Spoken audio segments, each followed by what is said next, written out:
this might not be the best way to start, but it seems like your guys have been a little more active in the passing game this year than years past. Why is that a bad way to start? I don't know. I think maybe would have wanted to know about Mike Weber first, but I want to know about the screen games there and how that emphasis, where that's come from. Well, we've become much more of a drop-back team. And, we're throwing the ball. I mean, we threw it 39 times, I believe it was, which is, in years past, that'd be a little abnormal for us. So we've become much more of a drop-back team, and got people that are rushing the passer, and so the screens come to life. Did that mean that you had to change anything with the way you drills, any way you teach? No. I mean, because we saw Mike do some one-hand catch stuff that was pretty impressive. Yeah, I teach that. No, we do.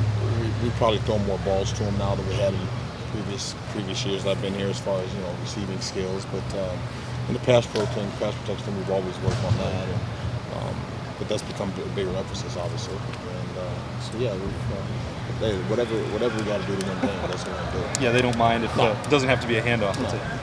Coach, there's been a lot of talk about how the running backs maybe have been below a little bit level the last couple of weeks, but how did that feel to see you guys succeed, especially late in the game there, and get those big gains like JK? Yeah, well, first of all, I don't think they've played below our standards. Well, maybe not below standard, but just not averaging as much as the crazy averages as you guys are. Yeah, but I think the difference, we're not running the ball as much.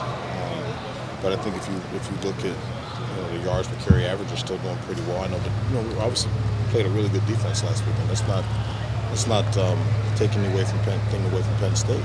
They've got a really, really fine football team and some really good players, and they've got a good scheme, and they played well. But our guys aren't worried about that. I'm not. The key component is to win, and you do it at all costs. You do whatever you need to do, and if that means we're throwing the ball, if that means we're running the ball, if we're running screens, whatever it is, you got to go win games, and that's what we're here to do. Hey Tony, I think there's this saying that people make when somebody makes a pretty crazy play, like you can't teach that.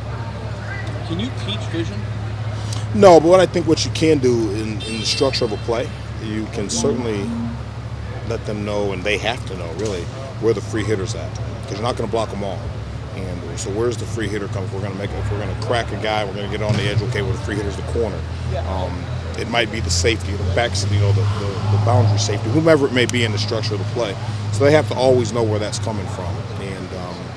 And then it's about training your eyes in the run game, and what exactly are your reads, and where are you looking at, and what are you looking at, and based on their alignments, gap responsibilities. So where should the ball? So they all have an idea of where the ball should hit before the ball's ever snapped, based on alignments, and then a lot of it's just natural. They got to kind of see what things are in front of them. When you say train your eyes, are there exercises for that? No. Or is that just kind of a lot of film study. And then when you're recruiting a guy like JK, can you tell in a high school film that somebody's got that natural ability? Yeah, I think you can. When all of a sudden, he'll make a cut and you'll see things on the film that you'll see, and I'm like, wow, it's amazing that he was able to see that. And so that you can certainly see those things when you're evaluating film. When you were the Rocky Mountain Flash out of Colorado State, wow. How much more information is available? I mean, can you put it into words how much more information is available to these running backs, for example, to get ready for a game? It's light years. Yeah. Light years. What's been the biggest advance, in your opinion? Well, I think the training is way different. The year-round training and position-specific training and the film study. I mean, these guys, they got iPads. They have exposure to so many different tools, if you will, to prepare themselves. And so it's not even close. And yet nobody's still running for 3,000 yards. You understand? I mean, they got despite all that, they got good players over there too. Exactly. I mean, but is it just technology, keeping up with technology? Yeah, I think it is. I mean, it's just like anything else. It's like the phone. I mean, you got a big old phone, right? I mean, everything changes in technology and just the way you go about your business, and it's changed. It certainly has changed. What would you have liked to have known, though, as a running back way back then? Well, it wasn't that far back, but way back then. It was way back then. That these guys do. But just something. Yeah, you know what I'm saying. I mean, I do. Yeah. If I could go back, I'd have worked harder. And the training methods and that guys are doing now is so different and more intense, and there's so much more information. You know what I'm talking about?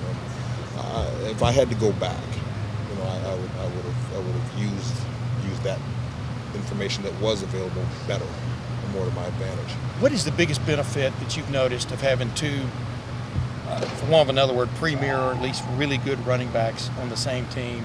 What's been the benefit? Well, they push one another, and so there's a standard of how you go to work every day.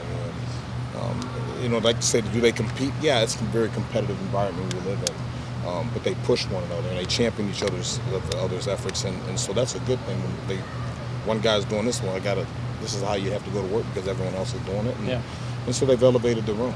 Well, last question for me. Will we see Brian Snead this year? I mean, can you enlighten us there at all? Or?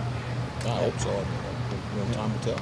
Okay, Master T, how's Master T coming along? He's coming along well. He is. He's coming along well, and he's a young guy still learning in this continual learning process, as we all know. But the good thing is he's got two older guys in front of him that he can certainly learn from, and he's getting better every week. Tony, Tim just touched on having two premier backs and how probably good that is for you guys to be able to roll in and keep guys fresh. But yeah. In the offensive scheme or the offensive era that we're in, at least in this offense, can one guy do that? Or can one running back handle the entire load in this offense moving forward, or is it always this multi-back situation? No, I think they could. I mean, when you say the entire load, I mean we're talking. I think what are we averaging? 85 plays, give or take.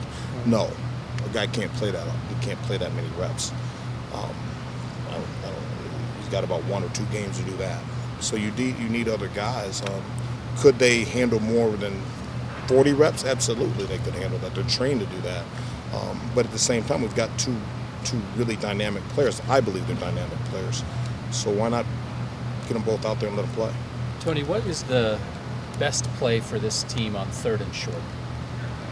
Whatever gets the first down. Oh man, I don't know. A lot depends on what the defense is doing. And I mean, you know, if they're running bare fronts, or some people say you should run option. I mean, that's a hard question to answer. I think Urban was even joking about this week. In years past, I think we knew. Oh, you knew it was going to be cute quarterback crunch. Right. Yeah, we were running quarterback zone, and it worked. A lot. Yeah. And you had a guy who was really good at it. Really good at it. Ideally, as an offense, do you want to have a play on 3rd and 2 where it's like, you know what, maybe they know what we're going to run, but we can execute it, or would? Oh, that's always variety? Good. I think you listen. No disrespect. I won't use names of teams, but there's certain teams we can go out and run certain plays and it's going to work because we feel like we have better players. But when the talent's equated, all of a sudden that play may not work all of a sudden because they have just as much talent as you do and well schemed as you are. And that's where so you got to have a multitude of things you can draw from. We know we're talking about how good Mike and JK are. When it's a situation where it's a 3rd and 1 or a 3rd and 2, I know where you're going. How confident are you in them to get that? And I'm not asking which one should get it. I'm saying your run game. To answer your question directly, I'm extremely confident in both of them in any situation. And what do you need? What is it that makes running backs good at that? Is it a lot of it's this? It's that. Do you have that? Do you have enough grit to say, I don't, like when Earl Bruce used to talk about it, and how he would talk about the hair standing back, like, I'm going to get it because I'm going to get the first down because I said so. And I don't frankly care if you don't block anybody. I'm getting it because I said so. Now, that's the mentality that they have, and that's the mentality I love. They're highly competitive guys, man. And we're down 12 points, and we're about to take the field. And Mike Weber I'm trying to talk to him. He is pacing back and forth, and he used some excited language, but his point was, and he said it, we're not losing this game. He's up and down the sideline talking. I said, I don't care, we're not losing this game. And that's the kind of competitive fire you're talking about. When J.K. Dobbins is on, we didn't, on the 4th and 1, we didn't get it. He was over there, wanted to tear the place apart.